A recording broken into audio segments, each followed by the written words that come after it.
What do you think? Should he go to the D-League? Well, here's the results. 58.8% say yes, and 41.2% say no. Stephen A., do you agree with our followers he should go to the D-League? First things first, obviously Allen Iverson and I go back a very, very long ways. I covered him every day for the first 7 years of his, pretty much first 10 years of his career in Philadelphia. I'm not objective when it comes to Allen Iverson. I got a lot of love for him, and I wish him well. He and I have talked about this in the recent past because the Dallas Mavericks, in terms of their D-League, they've approached him about this before, as recently as a year ago. He and I have talked about this. I have been of the mindset, Skip, that he should, but he shouldn't have to. What I mean by that is that you've been away from the game for a couple of years. You were a miniature 6-foot dynamo, just electric. Some of the greatest years of my professional career was watching the show that this boy put on night in and night out. He is a first ballot Hall of Famer as far as I'm concerned. We know the numbers. 3-time NBA All-First Team, 11-time All-Star, Rookie of the Year, 2-time All-Star Game MVP, League MVP in 2001, one of the most electrifying scorers in NBA history. But the fact that he's been away from the game and his game, as miniature as he is predicated on quickness, I don't blame teams for having to see what he can do again from a basketball standpoint. Where I tend to side with Allen Iverson, even though pride, can get in the way from time to time with all of us, where he has an ally in me is when he is reticent or reluctant because of an innate belief that there are people affiliated with teams that may necessarily want to, quote unquote, teach him a lesson, or subject him to somewhat humiliating circumstances that he doesn't want to endure. Now, some people would sit there and say, well, what's humiliating about it? It's simple. This dude, I'm telling you, when you talk about great little guards in NBA history, you name 3 people.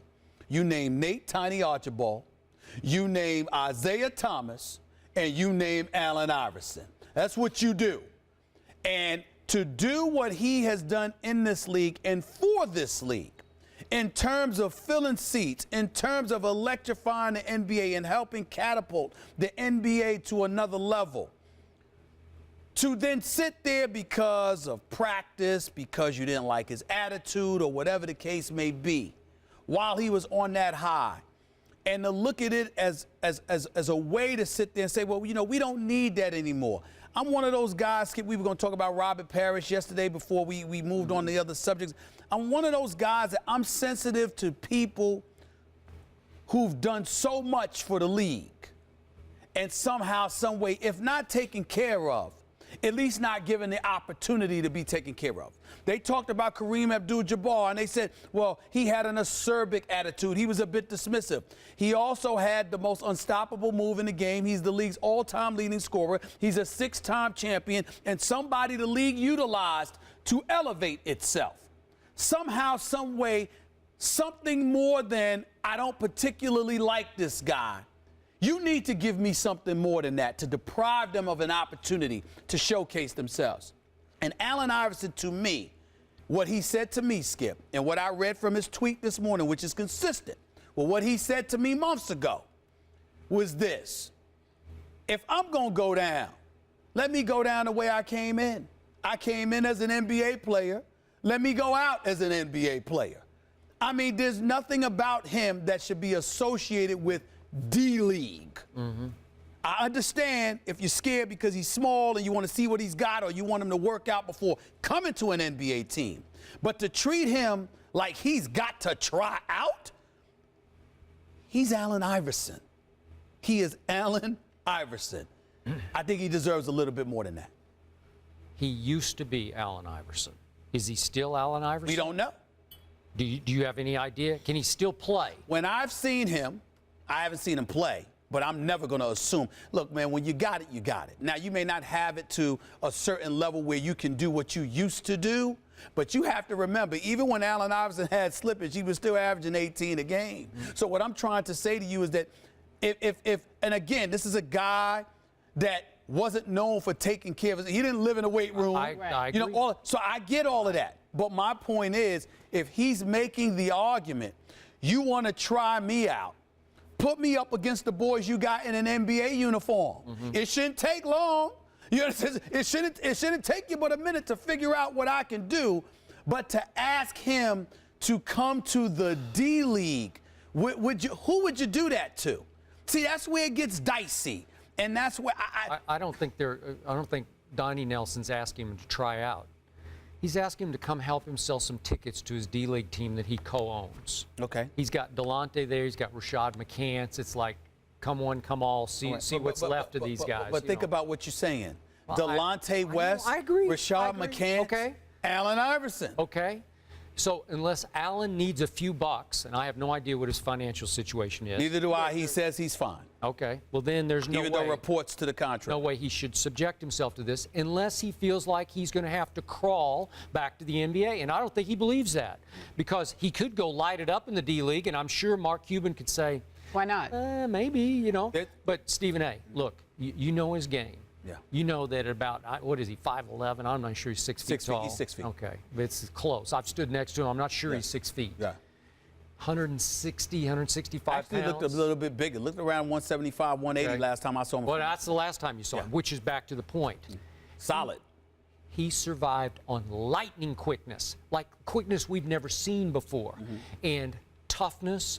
He took a beating unlike anyone I think I've ever seen. He would go into the trees time and time again and just get knocked on his rear end and go to the foul line without flinching.